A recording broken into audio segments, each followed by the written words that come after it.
Hi, All right. everybody. This is Joanne Manister, Science Goddess on Twitter, and today I have my Read Science hat on with my co-host Jeff Schomeyer. And as you guys probably know, we like to talk to popular science book authors about their books and why they do them and how they communicate science to the general public and the importance of that.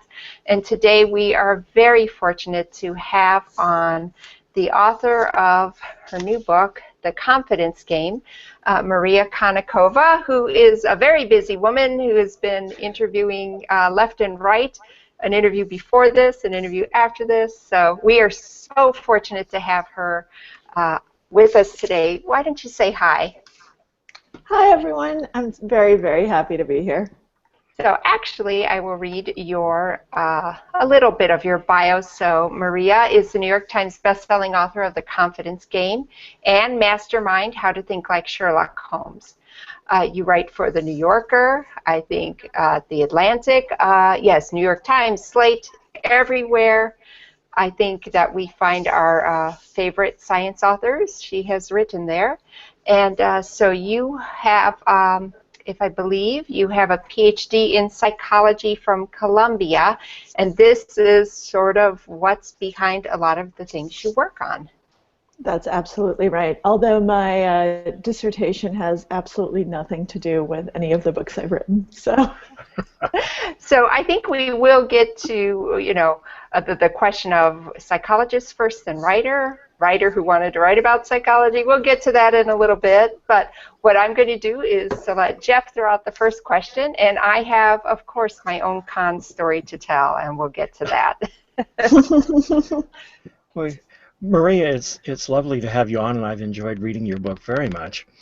And I have, before we start, one specific compliment I want to make. I was complaining to Joanne earlier and saying we can't even count the number of articles and books we read that have subtitles that say they're going to explain why people do strange things, and they never get around to explaining why. And so I was so happy that your subtitle is Why We Fall for It Every Time, and by golly, you gave us a lot of good reasons for why we fall for it every time, and I'm excited to be talking about those things too. You gave us so many interesting stories and a lot of analysis, and it all made a very good story, and I couldn't decide where to start.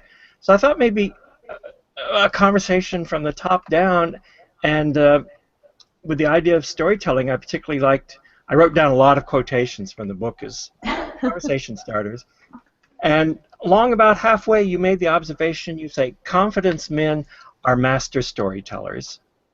And that seemed like a good way to start, about their stories, our need to hear stories, and maybe work our way over to the Lake Wobegon effect in a little bit. But tell us what especially since you're telling stories in this book, this whole thing about storytelling and confidence artists. Yeah. Well, it's all very meta, isn't it? I'm using some of the very techniques I'm describing in order to make my point, which is that we thrive on narrative as human beings, because narrative makes sense of the world. It gives us cause and effect. It ties things together. It tells us why things happen. And I think it's probably one of the oldest things that has brought humans together. I can imagine them sitting around a campfire even before they had language as we'd recognize it today, and that they would be, gesturing and trying to tell stories and figure out, what happened on the hunt today. Here's, acting it out. And so con artists, they really tap into that, because when we're listening to a story, we start believing things in a way that we don't when we're just, looking at facts or listening to, separate events that don't really have a narrative flow. And so what con artists end up doing is that need for narrative by crafting the best story in the world so that we suspend our disbelief. That's what happens when we hear a story. We stop questioning, our logic flies out the window, we stop seeing inconsistencies. We stop seeing logical fallacies. There are some fascinating studies that I read. Not all of them are in the book, but some of them are about how we really just become engrossed in the story. And the more engrossed we are, the more all of these things are true. The more we don't spot red flags, and the more we implicitly believe what we read.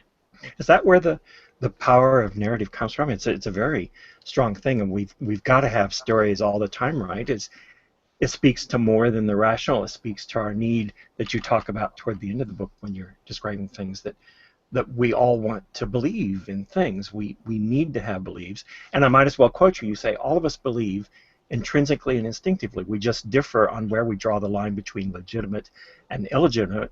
One man's confidence artist is another man's spiritual leader. A brilliant summary. And this is telling us about the power of narrative over our lives, right? I mean, those two things are just absolutely fundamentally connected.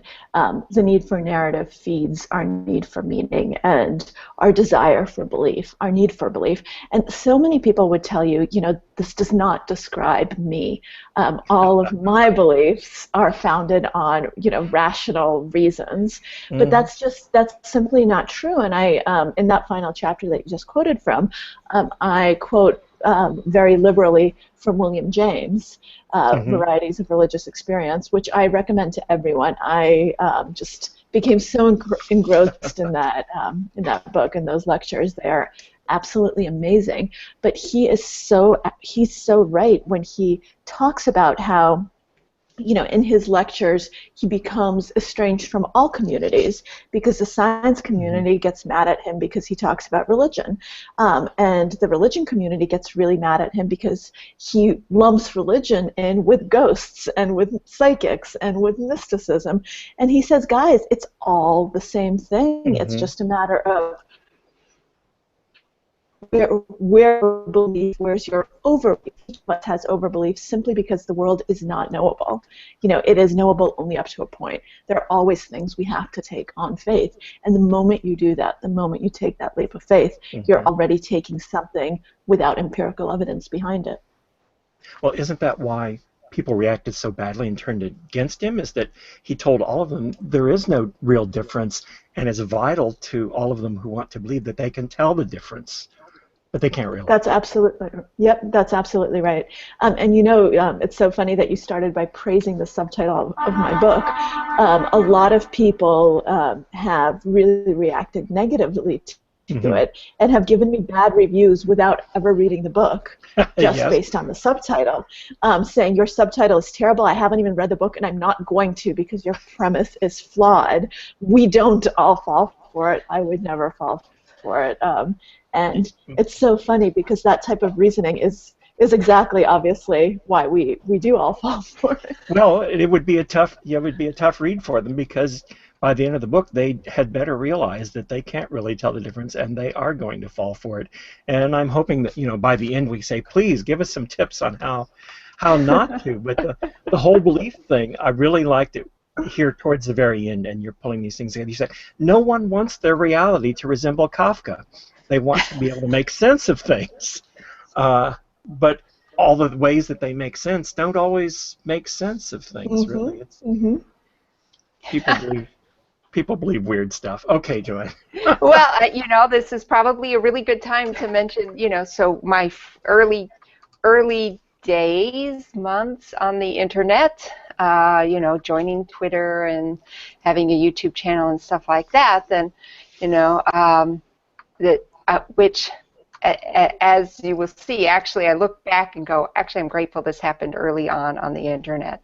So I, started conversation with many people, very trusting, very, whatever. And there was a gentleman who claimed to be a physicist. He was posing as a physicist online.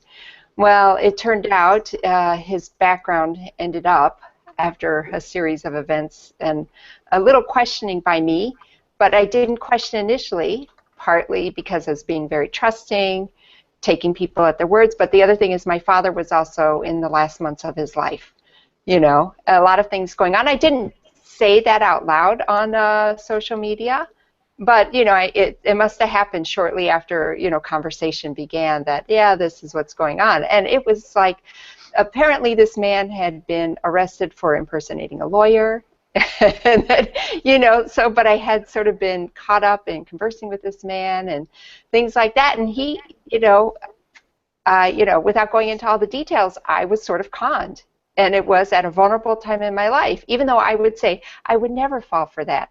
Well, when I read your book, I went, I fell for something, and someone with the name Science Goddess, you would think she would never fall for it, but, it happens. And, you give plenty of examples of how smart people reach in and have things happen, and especially when they're vulnerable. And actually, I had heard from other sources that actually con people really like smart people. They especially get pleasure out of conning smart people. That's absolutely right. There's a quote in my book. I quote, well, it's a dual quote because it's a quote from David Moore's The Big Con, which is an extraordinary book. It was written in 1940. He was a linguist who studied con artists, and I used a lot of stuff from his book just because he was, it was so entertaining, and he really delved into the world. And he saying that New Yorkers are the best suckers that were ever born. They love to be taken because they fancy themselves so wise. And I thought that, that's exactly it. The wiser you fancy yourself, not only are you a more attractive mark, but you're a more vulnerable mark. And you actually do find that for certain types of cons, intelligence is a risk factor. And And so you end up finding that, yeah, New Yorkers do make amazing marks because you're so overconfident. You think you will be able to tell the difference. And so when you can't, you still have absolute faith in your intuition. And so when someone else might, question, might do something, you are so confident that you are a good judge of character, that you would spot a con, that you just, goes right past you. Because you're supposed to do. It's. I think that one of the scariest things was seeing over and over again how there. Everyone. We all think that we can tell the difference between the fake and the real one, and there really is no difference. Is the scariest thing? It's this idea of how to tell legitimate from illegitimate, and one of the scariest ones was the story of this imposter that you told early on, whose name will come back to me in a minute, but who had been the monk, who had been the Navy surgeon on board the ship, who became the prison warden and things. And I'm thinking, okay, so here he is on this Navy ship. He's not what we would think of as a surgeon, and yet he performs surgery and make people feel better, and they love it. It's like, in what way is he not real? In what way is he an imposter? In what way is he real? If he it's like, if you perform surgery and people feel better, that was very scary because that line was so vague. How can you tell the difference? You can't tell the difference, can you? Well, I will make a caveat with Damara in that, we know his surgeries were successful, and I'm using air quotes, only because of the accounts we have from him and from what was happening on the ship, and nobody was in that room with him. It was him performing the surgery. That nobody died right away. So another caveat, these are all Korean soldiers, and so immediately after the surgery, they're carted off on the same boat on which they came. So we don't know what happened to them 24 hours later. We don't know how many of them actually had good long-term survival, because we do know that Damara loved antibiotics and loved painkillers and loved all of these things that mask symptoms. He had, I don't remember if I read it, but he had this amazing ploy. So he was almost fired very early on in his stint in the Navy before he set off for North Korea, because his record wasn't good. So people weren't getting well at the rates they were supposed to, and so obviously because he didn't graduate from high school, he's not a real doctor. And then he discovered two things. He discovered antibiotics, Um, and he discovered that the ship had a part that nobody really went to. So he started putting all of the sickest patients into that hole of the ship so no one saw them. And so his rates dramatically improved Okay. because all the patients that were left were the ones getting better. So his reputation was also somewhat of a con. And then his reputation was really amazing because, oh, wow, this guy's really learning from us. You know, look at his rates. They've skyrocketed. Right. Clearly, at first, it was just jitters, and now we see how wonderful he is. A particular case, I mean, what a psychopathic thing to do. Let me just tell you, to actually operate on people.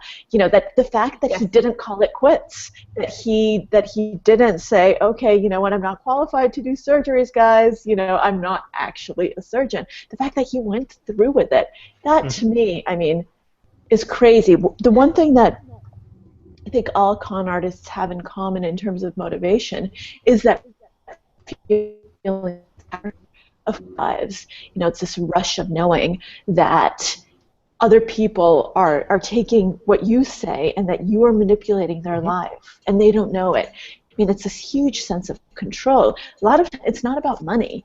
I think it's about that power. It's about that control, even when money is involved. For Damara, by the way, it wasn't.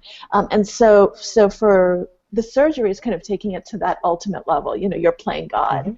You're but playing the con artist has a very strong need for a powerful narrative too. Absolutely. And the con artist convinces himself, I think, on some level, that this is okay, because if you talk to almost any of them, they won't say, "Yep, I'm a con artist." They'll say, "Oh, you know what? You know, I'm really a good person, and oh, what I did wasn't so bad." Like, they have so many justifications. Yeah. I had this kind of surreal experience once during an interview. I was being interviewed on the radio alongside a former con artist, and I say former because he was in his 70s, and he was a crooked gambler. He fixed games. Was convincing real gamblers to come to the table and gamble with him, where all the games were actually fixed and rigged. So he was a cheat, basically, but on a large international scale. So he did this for decades, and now he's written a book about it, and so we were kind of on the show together, and I was saying something about con artists, and he responds, "You know, I agree with everything you just said, but I'm not a con artist." And I said, "Oh," and he said, "I'm a gambler." And in my head, I didn't say this on air, but in my head I was saying, "No, gamblers don't cheat. You know, you're a crooked gambler, which makes you a con artist. You fix games." And then he went on this whole 5-minute spiel about what a good person he was and what a good-hearted person he was, and how really, you know, he was just making a living and he didn't do anything wrong and he didn't really hurt anyone. How does he know? What if someone committed suicide after losing all of their money to this crooked game? He doesn't know if he hasn't hurt anyone. That is a really dangerous line of reasoning, and yet so many of them use it. You know what? What struck me about the book were the stories you told then about the victims. Now, you talked about obviously, you talked about the victims who realized and said out loud in some way or another, "Yes, I was conned," you know. "Oh my gosh, how terrible. You know, I was conned." And, you know, one guy says, "Well, I'm going to get all these guys arrested." That was awesome. I love that story. That was a good long story in the book. And at the end, that the fact he says, "I'm just going to go get him." His wife says, "Go get him." But, you know, of course, for the sake of your book, you need your victims to be saying, "Oh, yes, this happened. It had repercussions in my life." But how many people are too embarrassed to ever say anything? So many. I feel the thing I did learn is that one of the first questions people often ask you are, what are the statistics? You know, how many con artists are out there? How many people have been conned? And we have some numbers, and I cite the best ones we have, but with the huge caveat that these are terrible, terrible numbers, because the overwhelming majority of cons go unreported. And by the way, the Canadian Navy never pressed charges against Damara. because it was such a huge reputational hit, and they didn't want to be associated. They said all they told him on party was just keep it quiet, don't tell anyone, which is music to a con artist's ears. And I think that happens really, really, unfortunately, too frequently, and I actually understand exactly why it happens, and I don't blame people at all, because think of how we portray victims of cons in society. I mean, think of the sayings, you can't fool an honest man. Oh, it's all about greed. We say nasty things to them. Victims of other crimes were very sympathetic to. Oh my God, you were robbed. How terrible. When you say, oh, you fell for a 3-card Monty, how dumb do you have to be? And so nobody wants that sort of reputation, understandably so, because our society is remarkably not understanding of victims of con artists. We want to blame them. We want to say they brought it on themselves. And you know why? Because it's safer for us. That means we can't be victims, because I'm honest and I'm not greedy and I'm not any of these things, and so we explain it. And we say, oh, well, I'm not that, so I'm not a victim. And it helps us get over it. But of course, it makes it even less likely that people will come forward. And I hope that my book will actually give people permission to come forward by showing that, by explaining how this happens and showing that, very smart people, very honest people, people who don't have a greedy bone in their body can be victims. And I have found a lot of people coming forward after my book came out. I'm getting lots and lots of emails from people about their stories. You are. They may come to recognize the Lake Wobegon effect for what it is, I thought. Yeah, exactly. When you were talking about, you introduced the idea of the sunk cost effect, and you were talking about the horrifying Grand Teton Dam failure and how that proceeded, and there are all these things in there, the whole slippery slope as you described in there. Nobody falls for the con all at once. People are drawn in one step at a time, and that's the way the Teton failure basically was allowed to happen. And I couldn't help thinking also about the 1986 Challenger disaster, which was a sunk cost effect, which was a step-by-step, a little drawing in, all of the things. It read like a con, really, that ended in this horrifying moment when everyone realized they'd all been conned, and nobody wanted to admit it, of course. Right, and they'd all conned themselves because they had the evidence in front of them.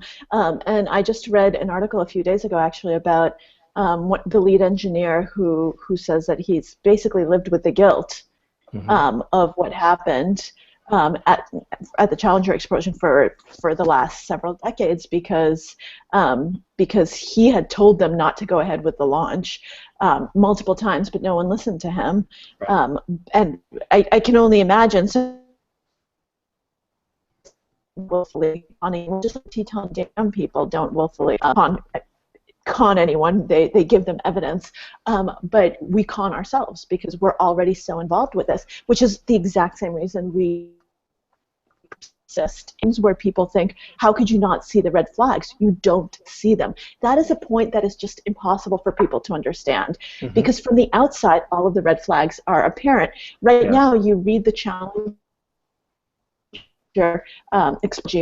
so many of them were published in the last few weeks with the anniversary. You read that and you say, how could they have done that? How could they have not seen?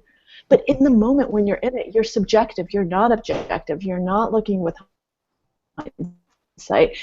And I used Teton Dam was that people are more likely to be able to accept it as a story when it's not about cons, because someone like Anne Friedman, they really want to blame her still. They say, no, she must have known. And I've gotten a lot of emails about that chapter. Yes. I'd like to shift gears a little bit, since we do talk about Read Science. I thought it was interesting. You had an entire section on scientists, science publication, all of that. I was delighted to read that.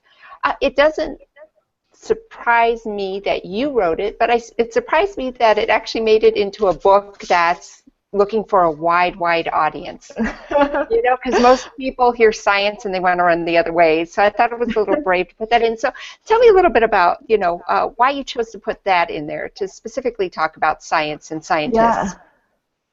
Well, I think it's incredibly important for people because people have this dichotomy that, you know, science is the answer, right? That science is logical and rational, and that scientists don't fool themselves. They are immune to this somehow. Exactly.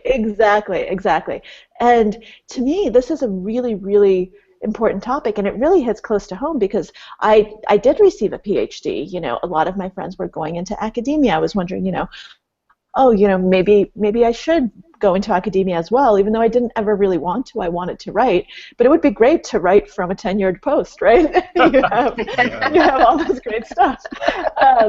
And one of the things that just is the whole publisher perish system, which I think is really just it's asinine, and the incentives are all misaligned because they create pressures where you aren't actually focused on the quality of the data, but rather the quantity, where you do try, you know, a lot of people, they're not conning, they're not going to be like Mark Hauser, who I write about in the book, who actually, you know, create data, or Dietrich Stapel, who doesn't actually even run studies, but just kind of figures out what that ideal study would look like. You don't have to do that. I mean, there's p-hacking, which is this analysis didn't work. Let's run this analysis. Maybe I should control for this. What happens if I get rid of this data point? Yay, suddenly it works, it's significant, I have a publication. And so I was exposed to this for the whole time I was in academia, and so it was really, really important to me to show that, you know, first of all, scientists are not immune. Secondly, scientists do this too. You know, not only are they not immune, can they be fooled? And because they want that data. I mean, all of academia is complicit in fraud. When you have something like Hauser's huge papers, when you have something like there was just a New Yorker article last week about the STAP stem cells. When you have something like that, people want those splashy results. They want to publish them. They want to be the journal that published them. And so all of this data fraud, all of these problems with the data that come out after, theoretically should have and could have come out before. I mean, there's no reason why as much as it should be the person doing what he's doing, except that it obviously really pisses him off too. This should be a part of the scientific process, and yet it's not. And so everyone is complicit, I feel like, in that cycle. And so I really, you know, I love science, obviously, but I wanted to take it a little bit off its pedestal and show that, you know, no holier than thou attitude, please. I'd read once that scientists can be prone to gullibility because those of us who work investigating nature don't expect nature to lie to us, and so we don't really expect people to lie to us, but they do. Yes, absolutely, and nature lies to us too, by the way, all the time. And we lie to ourselves is the biggest problem, I think. And we lie to ourselves. That is the biggest is the biggest problem, that we are the single biggest con artists of ourselves, you know, and that con artists aren't doing anything except playing into biases and beliefs that we already have about ourselves and about the world. What their genius is, figuring out what the world you want to live in is, and that's the world they sell you. Yeah, that's why it's scary. They're just being human, aren't they? Yep, absolutely, absolutely. Oh, two things come to mind. One little pocket. Let's see, this is there. Human nature is wired towards creating meaning out of meaninglessness. Embracing belief over doubt is something that's coming on. But also, let's see, where do I find it in here? Gossip doesn't actually signal anything negative in itself. And then I have a note that says, discuss conversation as a social substitute for grooming. I enjoyed that. I enjoyed that discussion. That's not my insight. That the key to being a social animal, like our fellows, the monkeys, is spending time with people who are in our circles and making connections. Monkeys do it by grooming, and we do it by conversation or gossiping, and that the gossiping serves a lot of useful purposes to bolstering our personal narratives and telling important stories to each other about other people and keeping them in their correct social positions, yes? Mm-hmm. There's a lot of hierarchy going on here, isn't there? No, and it's really important. I mean, it's a way of sharing information. Stories are a function. It's not just, it's a social function. It's a memory function. We remember things much better in a story than we otherwise would. I mean, it's a huge positive social function in society. And I think, and we trust them because of that. Even if you just think about gossip, it's a way that you bond with other people. You're sharing experiences. You're sharing something private that you know, but they don't know, and so you're giving them something. You're giving them something more. And once again, con artists, they do the exact same thing. They really make it seem that we're complicit, in something good, not complicit in something bad, not complicit in our conning, but that they're letting us in on something, some secret, even if it's someone like Damara who's pretending to be a surgeon, who's not saying, I've got a great investment. The way that he really acts with other people, it's still that complicity, that trust. That's how we build trust with one another. How many of the con artists hone that skill or fabricate it, and how many of them are born being able to work those particular channels? Do we know? I think it's both. I think it's always predisposition and opportunity together. So you have to be born with certain predisposing qualities. Given the exact same circumstances, not everyone would turn to con artistry. Since we were just talking about academia, let's use that as an example. When you have that publish or perish mentality, some people are just going to work their asses off, and you know what? If they end up getting tenure later, that's going to be fine. They're not going to fabricate data, no matter what the pressures. They're just not going to do that. That's not who they are. Others in that situation will suddenly see, well, what if I massage it a little bit? They'll start cutting corners, and then they get away with it. And the thrill of doing it and getting away with it can be also addictive. So you keep doing it, you get more and more and more, so that by the time you're caught, since we're all journalists in this field, let me familiar to all of you. By the time we're caught, we're fabricating Bob Dylan quotes. Yes. And so people say, how can you fabricate Bob Dylan quotes? Are you insane? No, you've been doing this for years. This is just the moment that leads to your undoing, because you become so overconfident. And so I think it's both of those things. You have to have the predisposition, but some people would never have turned to it had the right opportunity not arisen.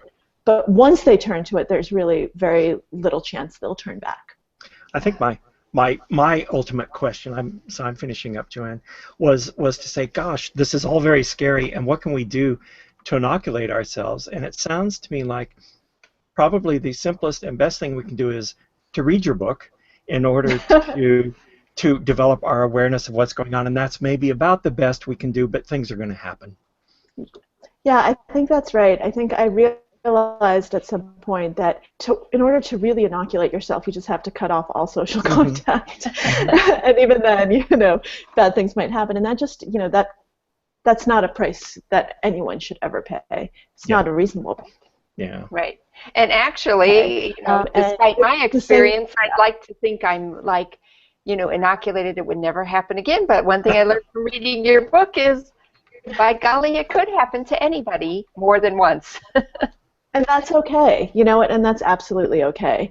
And that's one of the things that I really want people to take away from this, that it makes you human. Mm-hmm. What makes us victims also makes us human, and so it's all right. Yeah. And most people are not con artists. That's the other thing.